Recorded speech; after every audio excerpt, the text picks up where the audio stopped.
আজি নগুনগুৱাৰী Saint Xavier স্কুলৰ এজন শিক্ষক প্ৰধান তো আহি আজি বহুত কষ্টৰে বাগানত কাম কৰে মানুহবিলাকে চাইছে যে 7:30টাত ডিউটি জইন কৰে 11:30টাত কৰে তেওঁলোকৰ সেই সময়ত খালি গৰম পানী খাব পায় কিন্তু চৰ্বত খাব নাপায় তাৰ কাৰণে তেওঁ চিন্তা কৰি আজি বাগানত তেওঁ চৰ্বত লগতে নিজৰ হাতেদি তেওঁলোকৰ লগত তেওঁলোকে ব্যক্তিবিলাকে চৰ্বত বনোৱাৰ লগতেও চিংৰা আৰু গৰম গৰম বস্তু খুৱাইছে আৰু আমাৰ ৰাইজে বিৰাট ভাল পালে তেওঁলোকে যে চৰ্বত আনি তেওঁলোকে খোৱাৰ ধন্যবাদ দিছে আৰু আমিও যিবিলাকে বাগানৰে আমি চৰ্দাৰ যেজন আমিও তেওঁৰ ওপৰত আমি ধন্যবাদ জ্ঞাপন কৰিছোঁ ৰাইজৰ হৈও आशीर्वाद दिसु खुलुमबाय आंनि मुङा नबिन गयारि आङो दिनैनि जोबोद गरम बोथोरखौ नायनानै दिनैनिफ्राय सप्तासेसो जोंनि बे एरियायाव अखा थोबसेबो हायाखै सान्दुङाबो 35-36 डिग्री सेलसियास दिनै होबाय दङ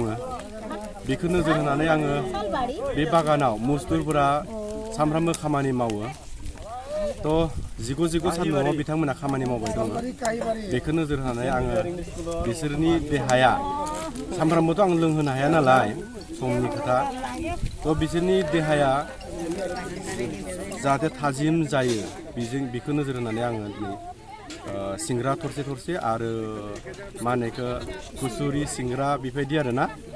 आरो सरबतखौ आंनि आखाइजोंनो बानायनानै आं लोंहोबाय बिनि थाखाय आं जोबोद गोजोननाय मोन्दों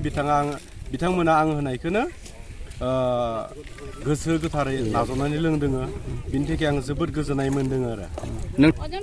नङा आङो बे जायगायावल' नङा गुबुन जायगायावबो आं होबाय थायो दिनैसो नोंथांमोना नुदो जानो हागौ खिन्थु आङो बेबायदि ससियेल मिडियाफोराव फैफेराखै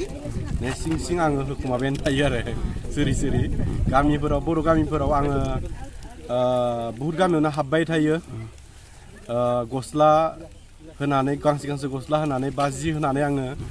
बुरै बोराइफोरखौ खुलुमो आरो मोनफ्रोमबो बोसोरावनो बैसागो मागो तो आङो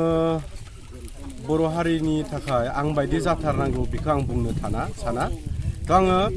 आङो सासे व्यक्ति आङो बयखौबो अननो लुबैयो तो बेबायदिनो आङो दिनै होनो फैदों बयखौबो अननायनि थाखाय आङो दिनै सर्ब होनो फैदों बिनि अनगायैबो आङो दाख्लैबावबो ईदनि असिला लानानै आङो एसे जाग्रा मुवा बेसाद होना फैदों आरो तो आंनि टारगेटआ जेबो गैया जेबो आंहा लुबैनायबो गैया तो आङो बोरसो नांगौ आरो थांना थानो थाखाय आंनो सुखु गोजोन नांगौ